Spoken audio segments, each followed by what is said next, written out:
Having the one and only barrister Tammy. And that's because I can't pronounce her last name. I am a wonderful Nigerian that doesn't know how to pronounce Nigerian names very well. So please forgive me. I'm going to get barrister Tammy Abakoya. It's terrible Awesome. to Perfectly pronounced. yeah, I'm going to get her to introduce herself and just a couple of housekeepings. We want everybody to please stay muted. Feel free to change your name on the screen. We are live on YouTube because not everybody is able to watch this Lunch and Learn, so they'll be able to watch it at a later date. So I just want to make sure that everybody so that's everybody's sorry, names. If you want to change your name, feel free. Please stay off camera. We don't want anybody on camera. The only two people you are going to stay on camera is myself and the wonderful barrister.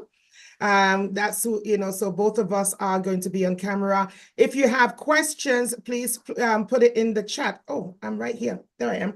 If you have questions, please put it in the chat. We will get to your questions as we go along. But so thank you so much for joining us. Barrister Tammy, please introduce yourself and, let people know a little bit about you before we go into the session that we have today. Okay. Good morning, everyone. Good afternoon, because it's 12:30 something already. My name is Tammy Adebisi Abakoya. And I'll just keep it brief. I'm an internationally trained lawyer. I've just requalified in Alberta. And my passion is family law and immigration. And the reason this is because there's a very thin line, there's a very thin intersection between both of them. And as immigrants, from my experience, a lot of people are not aware of these lines and they're easily crossed. So I'm very grateful for this platform because there's a difference between having knowledge, but then you need a platform to disseminate the knowledge. And that's why I'm very grateful to Ruth House today for inviting me. Thank you, Basidi. I'm very appreciative that I can share my knowledge with all of you today. Wonderful. Now let's go straight into it because we only have 1 hour and 45 or so minutes, and then we'll do Q&A. November is Family Violence Prevention Month. And we're doing a series of webinars, meetings to really highlight family violence, and how it's a pandemic in our province, because Alberta has the third highest, data on statistics on family violence in the whole country, Wow. and over 40%, almost 50% of the population in Alberta are immigrants. So we have, we have a pandemic on our hands when it comes to family violence amongst newcomers and immigrants. In your line of work, can you talk about some of the things that you've seen that you can speak to as to the causes of family violence in our community? Yes. Okay, thank you very much.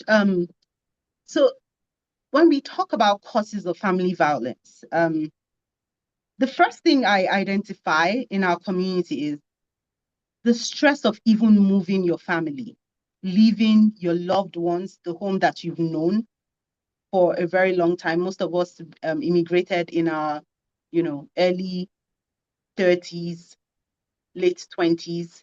You've had a social background, you've had, some roots, you have a history. Now you're moving to a totally different place. Most times you're moving with your husband because this is the ideal family size in terms of immigration. A wife, a husband, and possibly 2 kids, 1 to 2 kids. So you're moving with 2 small children or 2, maybe within the ages of 0 to 10, and you're moving to a completely different place. Now, the expectations are the number one causes of family violence. When couples are moving and they do not know what is expected of them in this new place. Most of the time, it is assumed, you assume that it's going to be business as usual, but then you forget that you don't have your domestic help, you don't have your family around you, somebody to immediately help you. So what happens is that most of the time, the expectation you have of your spouse is, you should take care of these kids and you should still work and still provide money, because Canada is built for a family that would collaborate together in order for them to grow. So I find that most times it's based on expectations. That is really the root cause of family violence. Okay, so my next question is, if somebody is going through family violence, does it affect their immigration status? Hmm. And how? Good. Okay, so going through family violence is, so let me start by saying family violence is a crime in Alberta. And this is because it involves different levels of abuse, which is not tolerated. Every member of the family is entitled to be free from abuse. Every member of the family is entitled to, enjoy some form of freedom from abuse. Basically, abuse is it's so wide to define, because they're like 10 different types of abuse. It could be emotional, physical, sexual, cultural, financial even. So every member of the family should not have to struggle to be free from this kind of abuse. So based on that, we just need to work together and make sure that we're able to manage everyone, even the children, in terms of how family violence is perpetrated. Okay. Can you lose your status in Canada if you've been charged with family violence? Can Okay. you lose your PR? Can you lose your Canadian citizenship? Okay. So I would address two different levels of your immigration status. I'll start with the temporary status. Okay. And then I'll move to the PR. Okay. Being a citizen, that's a different cup of tea altogether. But I'll Okay. start with temporary and permanent residents. So for temporary residents, if you're charged with family violence that has escalated to becoming a conviction. So being charged in itself is one thing. Now, when it becomes something that you're convicted of, it becomes a different ballgame altogether, right? So if you are a temporary resident, and that by that I mean you're a student, you're a worker, you're here with your family or whatever, your girlfriend, somebody charges you with domestic violence or violence, and then you're charged to court, and then you have a conviction, immediately it triggers deportation. You can lose your status. Yes. Yes. So most of the times you're issued what we call a Section 44. The CBSA, once your record come up, and most of the times it's triggered by maybe you're trying to renew some sort of status, right? Immediately it triggers the CBSA. CBSA is the Canada Border Service Agency. They're the ones in charge of looking through your immigration and finding out if you have committed any crimes. Now, once that happens, they're saying, this person has committed a crime in Canada. This is not what we signed up for. You signed up to obey the laws. You signed up to obey the rules. So therefore, you have become immediately deportable. Now, the next level of it is the PR section. Now, when you're coming in as a permanent resident of Canada, you have told the government that you're a model citizen, you're the kind of person they're looking for to resettle here in Canada. Now, when you commit family violence and you are convicted of it, there is also risk of what we call inadmissibility. Okay. You become inadmissible, and depending on what you are charged with and how much time you're given, there's some scenarios. So I'm going to give a scenario because I think it's easier for us to understand when we have a scenario. So this is husband and wife. Husband has hit his wife, and she has reported to the police. Now they've gone to court and he's been charged with physical assault. Now, charged with physical assault, and he has been sentenced to 4 months in, let's say 4 months. I'm going to use 4 months because there's a specific reason I'm using 4 months, because Okay. there's a legal back into it. So if he's been charged for 4 months and he's probably, maybe he didn't even go to jail. He's been charged, but he's been convicted for 4 months. Maybe community service, rehabilitation, whatever it is, but he has been charged and convicted. Okay? Now, what that does is it triggers his PR. It triggers inadmissibility for him. Okay? And that means that he can be stripped of his PR and the PR taken away. However, I'm sure anybody, like criminal lawyers here, they always put into consideration, not always anyways, but it's tried to appeal to the judge to say, listen, this person is a permanent resident, not yet a citizen. So by virtue of the law, if he has been charged for anything less than 6 months, then he has the right of appeal. Okay. Now, the right of appeal means you're going to the IAD and you're going to appeal your case and say, please, I know I've committed this crime, but please give me one more chance to show exemplary behavior. And then that's for so reason. Maybe I've got children, I've got a job, I've never done this before. It was a mistake, it was an accident. I'm going to be rehabilitated and whatnot.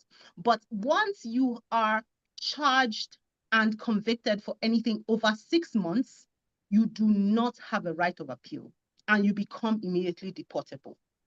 Wow. So imagine if you've stayed in Canada for 20 years and then all of a sudden, and you never became a citizen, all of a sudden you're charged and convicted of a crime and you have been charged for more than 6 months. The crime that you've been charged for is more than 6 months. Yeah. You immediately become inadmissible and deportable.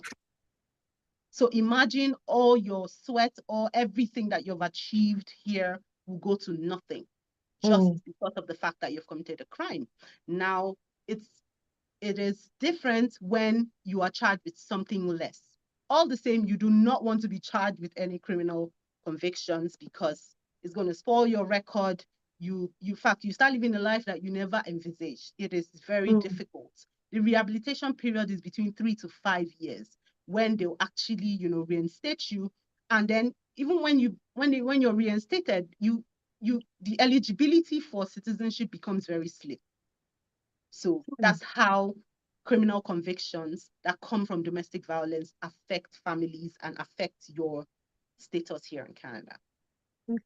Wow, I'm sure a lot of people, are surprised to learn that you can be deported as well as you can lose your PR in Canada if you're not a citizen, if you're charged and convicted with family violence. Now, my question is, so what happens, can you be charged here of domestic violence that happened abroad and be convicted here? Yeah. Okay. So you can have a negative effect of it, what we call inadmissibility, based on domestic violence that happened outside of Canada. Now, to be convicted, obviously there needs to be a crime that you have committed here. So long as you've not been charged and convicted in your home country for that.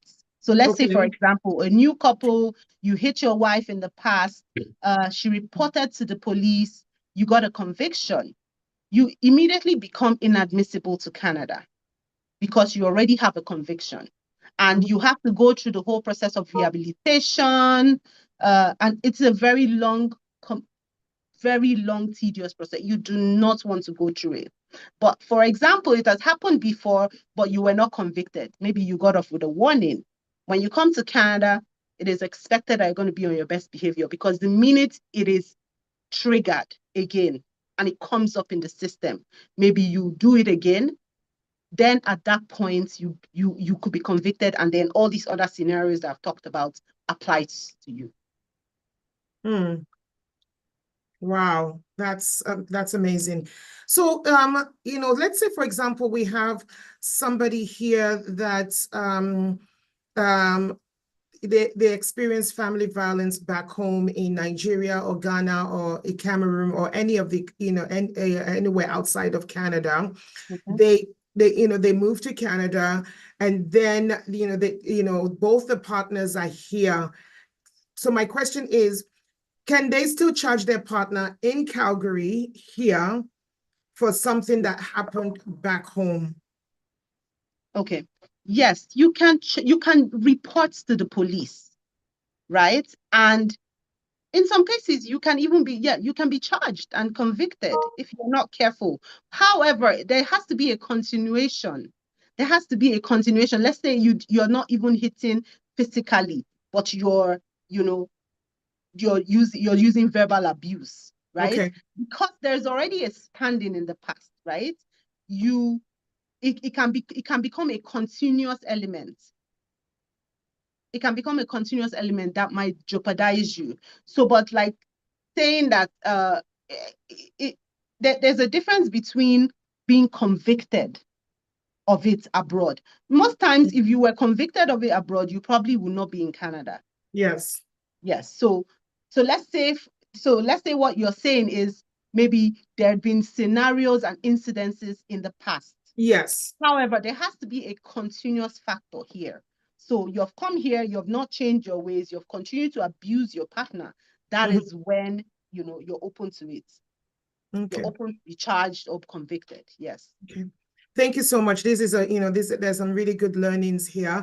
Just want to pause and just, make an announcement that if anybody has questions, please put it in the chats and we will get to the questions. And also, if you have a comment, you can put it in the chat or you can send it to me privately and I will, read it out publicly just in case you don't want to, ask your question openly. Now, Barrister Tammy, so what happens when a woman or a man or one partner is sponsored by their partner and then experiences family violence here? So say, for example, I sponsor my husband or my brother or my parents or any member of the family or whoever it is, and they come here and then they begin to abuse me here. What can be done for someone who is on the sponsorship visa and is experiencing family violence? Wow. This is a very tough one because there are no clear lines in between, what happens or not. So for example, I'm going to paint a scenario. So for example, Ade comes in with her partner, Ola, and after a while, Ade starts experiencing family violence here in Canada, but she was sponsored by Ola, right? And I want to believe at this point, she doesn't have her PR. Or are we saying that, you're already on normal status? Because there are two things that can happen in that scenario. Ola might decide to cancel the sponsorship if he feels like Ade is going to report him or threaten him, with reporting. So there are many situations that are like that. It's different when they both land as PR. Okay. It is when the sponsorship, one person is still dependent on the other person for status, right? At that point, honestly, it's very dicey because it's not like when you write immigration and say, I'm going through this, immediately they're going to give you PR. No, it doesn't work that way, unfortunately. But they're going to take into cognizance the fact that you are a product or you are a recipient of I don't know if recipient is not the right word, it's a positive word. So maybe you've suffered family violence and they're going to give you certain considerations. Under one of those considerations would be maybe your ability to make a humanitarian and compassionate application. That's, for example, if the partner is threatening to cancel the visa or to Okay. cancel your PR application. There are many cases when partners come back and they say, I'm canceling this PR application that I made for you, you know. So because it's some form of abuse. You bring me here, you take me from my family, you abuse me, and the minute I decide to stand up to you, you say you're going to cancel my visa or you're going to cancel. So there's actually a direct helpline that you can call IRCC for domestic abuse. There is provision for that. However, is your journey going to be straight and they're just going to dash you the PR like that? No, it's not going to happen. You're still going to have to pass through a procedure, a process, especially if that spouse has canceled that visa or that sponsorship. Okay. But the truth is that you need to reach out to people. There are resources that can help you, guide you in the direct path. IRCC has a direct number that you don't have to wait on ending on the queue for. Once it says domestic violence and you're at risk, you're a victim of sexual abuse, trafficking, or any of those things, you can immediately get to speak with one of the customer service agents at that point. So my point is that it might not be a straightforward process, but there is room for you to report, and there is room for you to make another type of application. Okay. What's the other type of application? It's called a humanitarian and compassionate application. So you're going to have to put in all your proof of everything, of how it has happened, if you reported, and most times it's better for you to report, because that's when you get the basis upon which you want to make an application, because it's kind of like you can't put something on top of nothing. You cannot. Yeah. So if somebody's threatening me and with my sponsorship, because you sponsored me to come to Canada, and now you're abusing me, and then you're threatening that if I report you, you are going to have me deported. That is not true, is what you're saying. They can't do that. Well, I mean, they can. So it's going to depend on the person who is being abused and what actions they take. Because they can legitimately cancel a sponsorship. But if they call immigration and cancel the sponsorship, but there are ways that I can go to reinstate or make another application on the grounds of domestic violence. Yes. So you're not going to. They will not necessarily reinstate the application, because that application was a sponsorship application. Yes. And the sponsor has withdrawn. So you can't put something on top of that. It has become defective. But you put something upon a humanitarian and compassionate application saying, I left my family, I left my home, I've done everything, and I'm being abused by this person. And this person is, hanging my status over my head. So based off of that, then you get the grace to do a humanitarian and compassionate application on the basis of domestic violence and abuse. Wow, that is that is amazing. Is there anything, is there anything a victim, somebody who's going through abuse, should know about the immigration that they probably are not aware of? Okay. So the first thing you need to know is that this is a place where law is upheld. No one is above the law. Okay. Now, what you need to do is gather your evidences, gather yourself, reach out to, a shelter like Ruth's House or any other shelter that, you can reach out to, Newcomer Center, any center that you can think of, and they would guide you in terms of what to do. But first, you must leave the abusive situation. If you don't leave the abusive situation, it means that you are accepting of it, and you do not want to be helped. You need to leave the situation and reach out to someone. They're going to help you get a lawyer who can then help you file an application separate from the one that your spouse is abusing you with. And your chances are pretty high, I tell you, if you have done the work, if you've done the background work, you have gathered evidence of your abuse, you have reported to the police, you have, maybe taken an emergency protection order, or you have like a restraining order or something against this person. But if you're just saying it, if you two are trying to be smart and you're trying to, victimize someone else, it's not going to work. You need to everything, it has to come together as a whole. Yes, for anyone to help you. Okay, awesome. I have a couple of questions here. After leaving an abusive situation, how possible is it to invite your family to come to Canada to support you?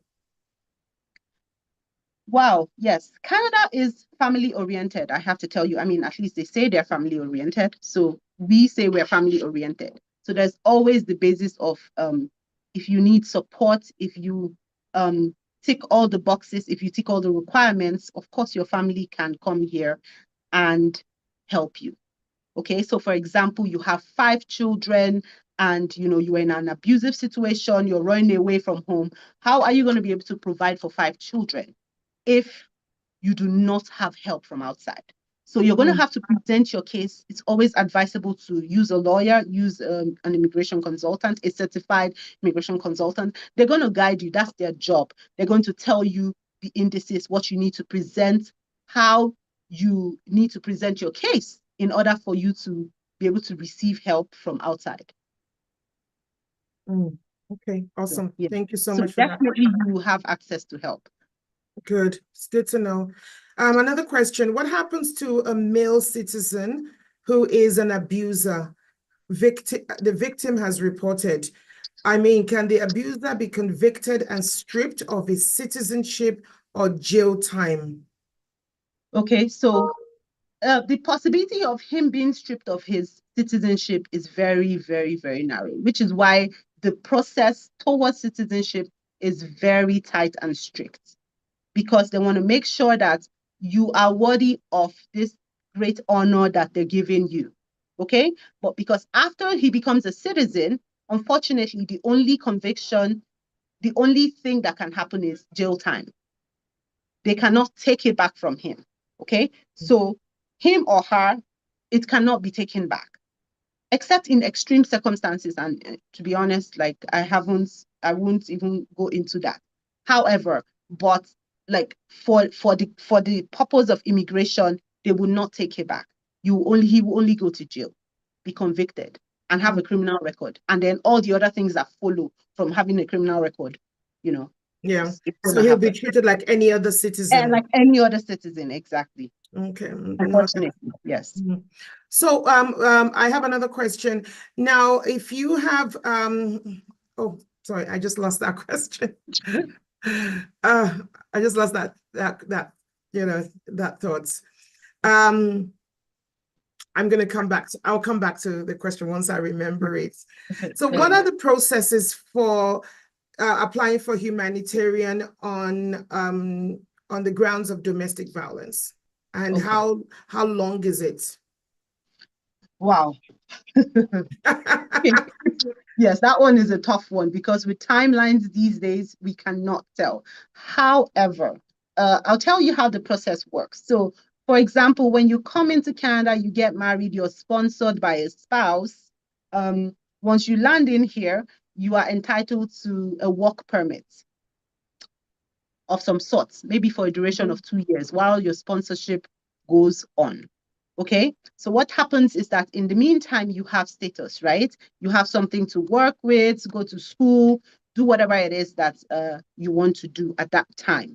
Now, if your sponsorship is cancelled, then let's say 1 year in, your sponsorship is cancelled, and you have just 1 year to figure out what you need to do. The first option you have is to go back home.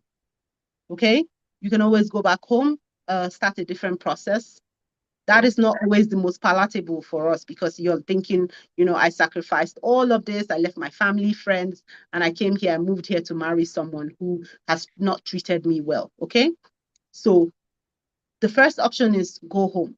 The next option is gather all that you need to put in a formidable humanitarian and compassionate application.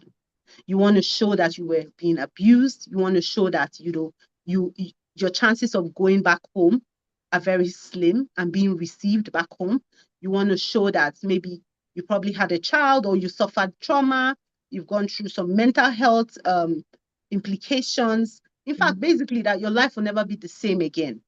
But you want to be given a chance because you have established relationship here. You have met people. You probably have a church community. You have friends. You have invested yourself here in Canada.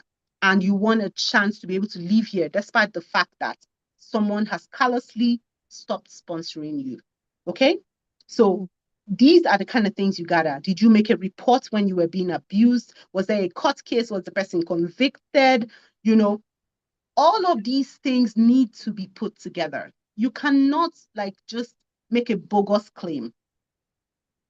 The evidence has to be sure and it has to be there.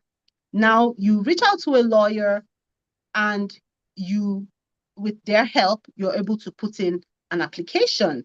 Now, when you put in an application, the first stage of the humanitarian and compassionate application is the fact that you pass a preliminary test. They're going to say, stage 1 approval. Does this person look like they have a case? Is there any possibility that an injustice has been done here that warrants this person to be given a second chance? So that's what we call the stage 1 H&C approval. And at this stage, once you're approved, you now are able to apply for a work permit for another duration of maybe 2 years. So in that time, you make yourself useful, you incorporate yourself into the society, you volunteer, you attach yourself, you make it hard for them to say to you, it's not going to be, it's easy for you to go home because you've added value to yourself and you've added value to Canada. Okay, so at that point, it'll probably take another 2 to 3 years for your application to be attended to. Unfortunately, that's the timeline, 2 to 3 years. Yes, but in that time, they would, you will be able to work here. You will be able to, make a community of people for yourself, and that's the chance that Canada is going to give you. Wonderful. While they decide, yes. That's good to know. Thank you so much for sharing that. Now, say for example, I cancel my partner's sponsorship because of domestic violence, and then we resolve the matter and we get back together. Can I reinstate the application, or is that over now? Yeah, that application is over, is done with. You have to make a new one, unfortunately, because the minute a sponsor says, so there are two sides to this story. A sponsor might say, I actually genuinely thought that this person loved me. And now I've come to realize that that's not the case. So me sponsoring them, because sponsorship is a big responsibility.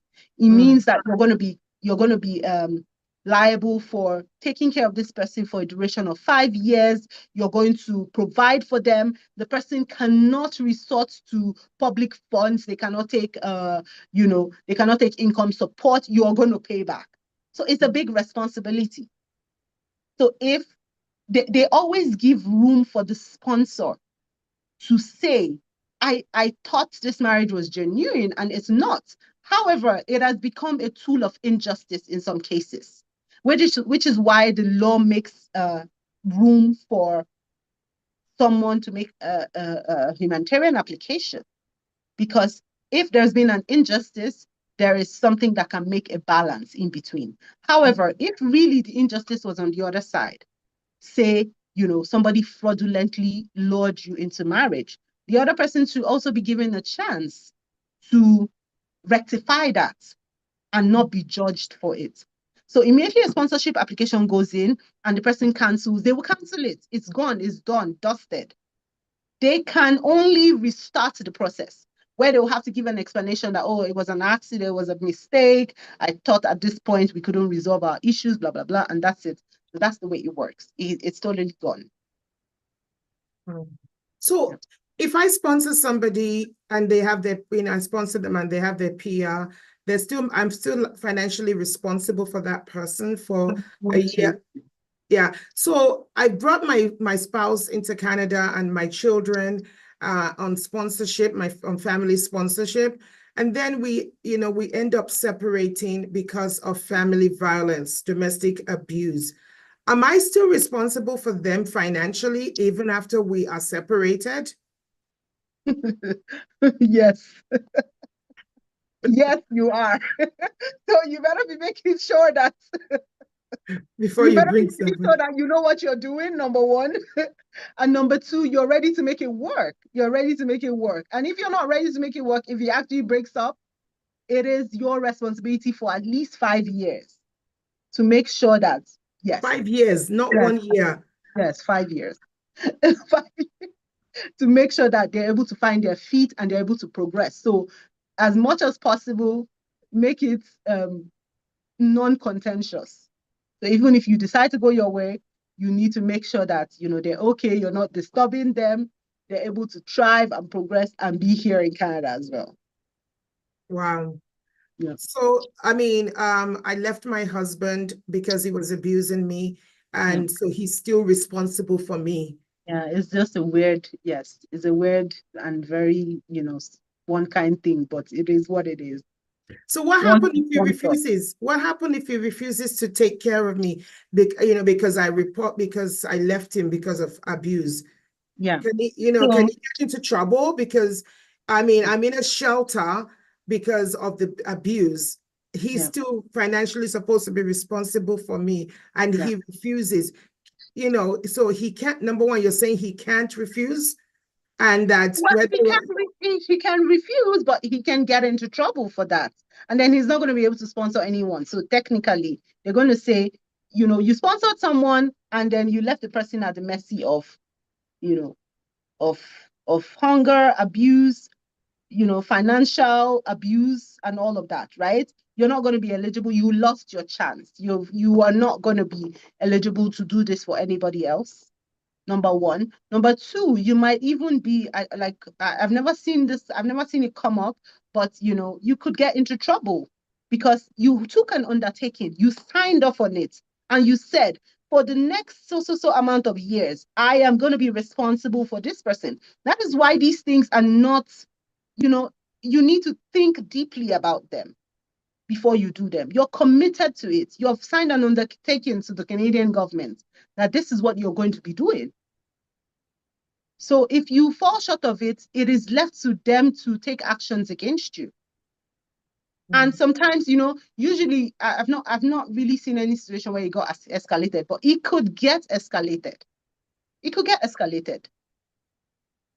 And, maybe even a criminal conviction can come out of that. Okay. I have a question here, and just want to remind everybody again, if you have any questions, please put it in the chat, and then we're going to give room for people to unmute and ask a few questions in the next few minutes. Barrister Tammy, thank you so much. You are, I'm grateful for this opportunity. You're feeding us with some really, insightful information. So thank you. Thank you. A question here: can a victim who was sponsored by her ex, but is in a safe place, I'm thinking a shelter, she is a citizen, but in the divorce court, the spouse is denying the marriage and threatening the victim and saying that immigration would deport her if they decide there was no marriage. How true is the threat? The marriage is legitimate. Okay, so I don't know if you can see the chat, the question. Okay, I'm just going to try to see what the chat is. I think she's saying that she got married legally, legitimately back home, but the husband is saying that the marriage is not legitimate and is threatening that immigration will deport her. Oh, yes. I mean, that's like that's like a normal threat. That threat always comes up. whenever it's someone who was sponsored. So first things first, she's a citizen, right? That's not to say that immigration cannot go back and open the case. No, that's not to say that. They can definitely do that. However, what she has to do is make sure that she has all the proof that this marriage was legitimate. This marriage was, was not a marriage, it was not contracted as a marriage fraud. And then let the other party also, work to prove to the government that this was the case. So it's going to be a case of what do you have to show that this was true? What do you have? But, one has to be very careful because indeed, I think I read recently about like a sponsorship case that was reopened, and it was determined that it was a fraud and citizenship was stripped. So it can get to that point. It can escalate. However, whenever someone is threatening you with something like that, your job is to go and gather your evidences. Go and gather your evidences, which is why it's so important when you're being abused to report it. It is important to have a track record, because if the person decides to threaten you tomorrow and you don't have anything to prove the legitimacy of your marriage or the sponsorship, then you're in trouble. You're in trouble because indeed it can be stripped. You can be stripped of it, because any sort of misrepresentation or anything that you have done to defraud the government, the federal government, because for something as important as citizenship, you have to be very careful, because they can always come back for you. That's unfortunately, yes. Yeah, that's good to know. We have another 15 minutes left of this lunch and learn. Does anybody have any questions? Please unmute yourself, raise your hand, and then I can unmute you, or if you can unmute yourself, go ahead and ask your questions before we continue in the last few minutes that we have. Please go ahead and unmute yourself if you have a question, and Barrister will be able to answer your question. Hello. Hello. Hi, my name is Laurel. Hi, Laurel. Go ahead. Hi. Okay, so my question is, I think I asked, and Dee, you were not able to find the question anymore. So my question was, I haven't had lunch again. I haven't had lunch, so I think that's what it is. Okay, what happens to the PR complainants, right? So if I report my husband and we both have PR status, for example, do I also get affected with the inadmissibility status? Right? I get your question, because technically an inadmissible spouse renders the other person inadmissible. In this case, this would be one of those exceptions, right? Because you're the one who's suffering the abuse. Your spouse is the one who is perpetuating the abuse. So your status would not be affected. However, his status is subject to, like I said, it has to be a conviction. So it's not merely a charge, right? There's a difference between a charge and there's a difference between a conviction. There has to be a conviction that is over 6 months, or the crime he's been charged with, which is most likely physical assault or sexual assault, or something in that line. Once it reaches the physical, like it touches the body, okay, that kind of conviction that carries a 2-year term or above and if he gets 6 months, he becomes inadmissible and immediately deportable. But not you. Okay, so that's basically the question. Yeah. Thank you so much for answering that. Thank you, Laurel. Yes, I couldn't find that question. I knew it was somewhere. Thank you. Yeah, please unmute yourself and go ahead if you have a question for Barrister. Can I ask a question? Yeah, sure. Yeah, unmute yourself, please, dear. Okay, great. Thank you. Hey, I just wanted to ask if you've sponsored someone and they went to another province where you really didn't even know you had a separation or whatever, and they went somewhere else and did claim income support, which you did not know about. Eventually, you are contacted and you pay off whatever it is the person took from the government. Okay. What are your chances of being able to sponsor somebody else? Because this you did not know. You were contacted after maybe 10 years after the person Wow. took the money Wow. from someone Wow. else. Wow. Wow. Wow. So you can see that these things, these decisions have lasting consequences many times, many times. So in that case, I think that there is room for, for you to present your case as well, right? Like, for example, you're trying to sponsor maybe another spouse, okay? You'll have to put it in the description there that, there's always room to explain your case, right? So if you're trying a sponsorship, there's, that when you put in a sponsorship application, there are eligibility requirements. So at the time when you are being considered for eligibility, it is trite law that you should have explained this situation that happened and, put your evidences to show that, listen, it wasn't my fault. And at this point, I even took the responsibility and I paid off everything that was required for me to pay off. Okay. And when you do that, somebody is going to, so your obviously your eligibility will have to be considered on a higher threshold. Okay. And then when someone considers it and sees that it is indeed true, you would, possibly scale through eligibility. So that's the thing. You will not know until you pass through that initial eligibility for sponsorship. So if you break that threshold and you pass, good for you. You move on to the next level. Okay. Yes. Thank you. Okay. Anybody else, please go ahead.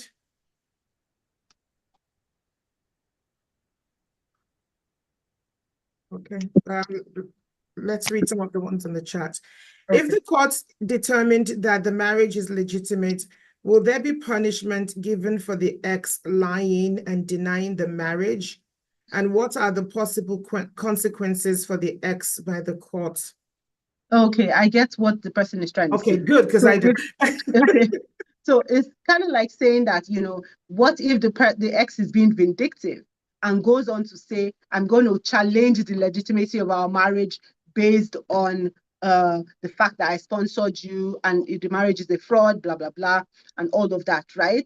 But then, you go through the whole process and then they determine that the marriage was legitimate. Would there be punishment for that person? Well, I mean, I've never encountered such a situation, but I believe that at that point, it becomes a civil thing. So are you going to sue the person for, for some sort of trauma or whatever they put you through? I don't think that I'm unsure if that would, qualify as a criminal charge. Maybe lying under oath or something, right? Because of course, if you're going to be, making a claim of such magnitude, you probably have to swear some affidavits or oaths and everything. I think it's on that basis that you can maybe follow up. But I'm unsure if the government have resources to go back and start trying to prosecute someone who lied about a civil matter. I'm unsure about that. But I know one thing for sure, that you can pursue a claim afterwards, especially if something significant has happened to you in that whole process and you have suffered a significant loss. For example, cost. Maybe you spent so much money in courts trying to defend yourself. You can at some point maybe recover costs or something. That's the most I know about that. Thank you. I am the victim of family violence. I'm here on a work permit. No, I'm here on a student permit, and my partner is here on a work permit. I have been abused, and the police is involved. Can I lose my status if no, I think you've already answered that. Can I lose my status if I report to him, or is it just him that will lose his status? Okay, so this one is one of the worst scenarios in terms of all of these things that were spoken about. And this is because they're still temporary residents. And when you're temporary, technically you don't, like, you're neither here nor there. Okay. And this is something that I have seen of a higher reoccurrence of nowadays. So the student comes in, and then the spouse gets a spousal open work permit, and then domestic violence happens. And I have a current case that is still, I'm still in awe of how this is being handled. Okay, so I'm going to paint this scenario, right? So I came in with my husband. I'm a student. He got a spousal open work permit. He's working, and then he beats me. We report to the police, and it has become a criminal case. Obviously, it's not been determined, because if at the point of determination he's been convicted, he would immediately become inadmissible and he will be deported. Okay, but if it hasn't reached that stage yet, number one, you would have to fight two types of battles. First, the family law battle, which is where you have to determine, maybe you have an EPO against him, or you have, a mutual no contact, or you have children, where you have to determine parenting from there. That is like the most dicey part of this whole situation, because you're going to be fighting a battle on the family law front as well as on the immigration law front. Now, I'm very sad to inform you that it is not going to amount to an automatic cancellation of his spousal open work permit, despite the fact that he's reliant on you for his status. That is it is very sad but true. But the one thing I can tell you is, make sure to report, use a web form, report, put in your evidences of these domestic violence. Okay? When you do that, you have done your part. You have informed the government that this is what I'm going through at this point. Unfortunately, this person is standing on me, but is abusing me. Okay? So you do your part. Sometimes I've seen where very swiftly the government acts and begins to, they start a removal process for this person. Okay?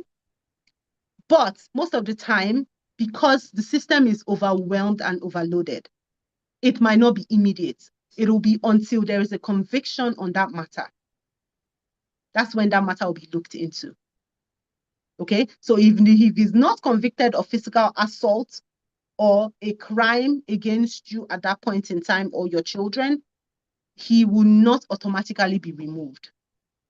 Okay? Now, your job is to take yourself and your children out of that abuse. First of all, leave. Okay? Then consider your options. You need to talk to a lawyer. This is not a one-size-fits-all case. You need to talk to your lawyer. What are my options? What can I do? How can I safeguard myself? How can I safeguard my children? It is not one-size-fits-all. You need to consult a lawyer to help you with that situation. Wonderful. Thank you so much. I'm sure many of us have learned so much in this Lunch and Learn webinar. I really want to say a very big thank you as we round up this session. Does anybody have one final question before I get the closing remarks from Barrister Tammy? Is it the closing remarks? Is that how you say it in the court? Yeah, closing remarks. Okay. Or the technicians. Yes. And does anybody have any questions? I've also put, Barrister Tammy's contact information in the chat. Barrister, I know you focus on family, on you're a family lawyer. So your family law is what you practice, correct? Family and immigration together. Family and immigration. So if you are looking for a family and immigration lawyer, please, connect with Barrister Tammy and get all your questions asked. Do not stay in an abusive relationship for fear of deportation or any immigration issues. It's best that you get out, get help, and and keep yourself safe. There's lots of resources out there in the communities. Please reach out to Ruth's House. We can direct you to and support you with emergency shelter, legal referrals, and all of the support services that you're going to need. Nobody should suffer in silence. And like I said at the beginning, Alberta has the third highest rates of family violence in the whole country. And almost 50% of the population of Alberta are immigrants. and unfortunately, Nigeria being one of the top four countries that people are immigrating from. So we can do the math. We have a lot of work to do in our community. Education and awareness is what we're trying to do this month as part of the Family Violence Prevention Month. So like Barrister Tammy says, get out and get help. Don't take anybody's word for it that they're going to have you deported and and then use that as a reason to keep you in an abusive relationship. There are resources, there's help, and Canada will not throw you out because you reported abuse. Yeah, the country will not do that. Yeah, they're very favorable towards victims and those and their families. So please ask for help. I put her details in the chat if you need immigration advice or representation or family law representation, divorce, child custody, all of that. That is what she's here for, to support. And she is a partner and preferred lawyer with Ruth's House. That comes highly recommended. Yes. I'm very honored to be part of that program. Yeah. Thank you so much. So what is your closing argument or closing remarks for immigration and family violence? In closing, honestly, the truth is nobody should suffer family violence, okay? There are resources out here to help you. If your expectations, if your projections as a family is not adding up, get help. Get help. Get professional help. We've become a community where, we just don't want to have knowledge about what is available to us. There is therapy, there is, mental health support, there is family help support, there's family counseling. That's what Ruth House is here for. There are so many resources that we can reach out to help us through this trying season. Most immigrant families go through a lot during the first 3 years of moving. Okay. Now, that being said, if an action if a family violence action is brought against you, and this time around, I'm going to talk to the men. If an EPO, an emergency protection order, has been carried out against you by your wife, you need to fight it. And when I mean fight it, I mean you need to defend yourself. If you are not guilty of this, if you're not guilty of whatever you're being accused of, you need to speak up. There are resources. Legal aid always gives lawyers for EPOs. It's almost automatic, even whether you're within the wage range or not. Reach out. Talk to somebody. Even the judges, they want to hear from you. They want to see that you have been a good family man, because these things can be strange. The law is not to punish. It is not to punish you for something you have not done. If you are guilty, I'm not talking to you, okay? If you are not, I'm saying to you, make sure that you are able to defend yourself. You're able to highlight how you're a good father, how you provide for the family, how there might be a strain in your marriage right now, in your relationship. Do not keep quiet. Do not, because what happens invariably is that the whole family suffers. Why? The children suffer because they become, they become embroiled in a custody battle here. Then you can get a criminal record. You would so easily get a criminal record and you will get deported. So make sure, if you are a woman and something like this has been brought against you, make sure that you reach out to Ruth's House. There are resources, there are subsidized lawyers that can help you in the course of this battle. Do not keep silent. Do not keep silent. That's half of the problems that we have in our community, is because, people are going to, and that's not to say anything, because I myself, I'm very religious. I'm a pastor, but I'm saying that you should seek legal help. Go to a lawyer, talk to somebody, talk to someone at Ruth's House. That's why the resources are there. There's a shelter. You can leave the situation temporarily. Yes. There's Mandela House as well, supporting the men. So these resources, we're not making use of them. as a community, which is why we're having one of these seminars today. Do not keep quiet. Do not condone it. Reach out and get help. Thank you very much. Wonderful. Barrister Tammy, I just want to say thank you. And thank you to everyone that joined us in person and those who are joining us on YouTube and Facebook as well. We're so grateful for all of you, and I hope you have a wonderful rest of your afternoon. Stay warm, stay safe, and our details are in the chat. Please reach out for help. Don't allow what one person says about your immigration status to stop you from getting the help that you need. Your life matters, and Canada recognizes that people's lives matters and want to help. So please let us help you, and let's keep you alive. Let's keep you safe. Let's keep you protected. Thank you, everybody. Thank you for joining us. Bye-bye. Bye. Thank you for joining. Bye.